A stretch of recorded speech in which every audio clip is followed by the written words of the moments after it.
John 8:32 says, "And you shall know the truth, and the truth shall make you free." Brothers and sisters, God has called His children out of darkness into His marvellous light, the light of freedom. Religion is the deadliest enemy of God's free children. It spies out their liberty, and it seeks with much patience to again enslave and control them. In these days, God is releasing a generation to come forth and live in the freedom that He has called them to.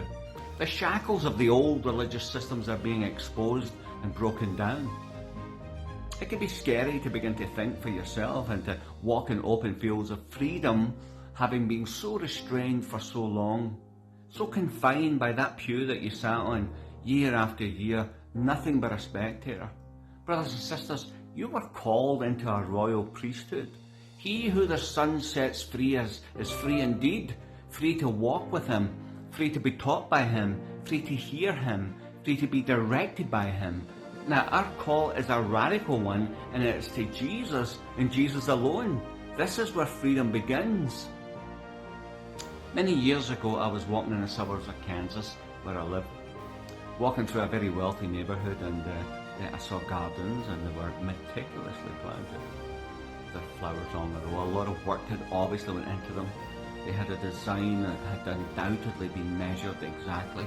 Every flower planted the exact distance from each other. Each homeowner knew exactly what he wanted, and that had been achieved. There was a regimentation in these gardens, and they certainly had some kind of beauty, no doubt about that. Then I heard the Holy Spirit whisper to me and say, "Look across the street, Frank." And when I looked across, there was a large field, and at the far end of the field was an open drainage system for water runoff and a large culvert. Now, all around that area, it was full of wildflowers of all kinds. No hand had placed them there. They were wherever the wind had blown their seed.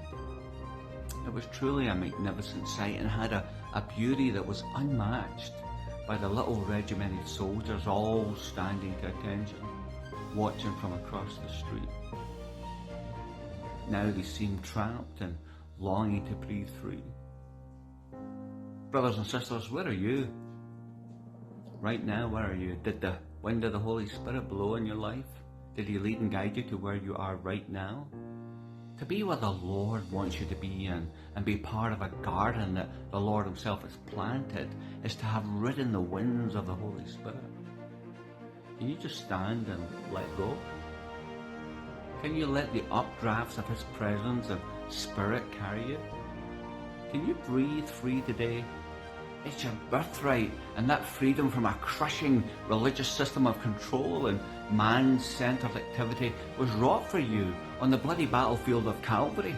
Now, to living anything less than that freedom that Jesus wrought for you is an absolute tragedy. It's the tragedy of the age.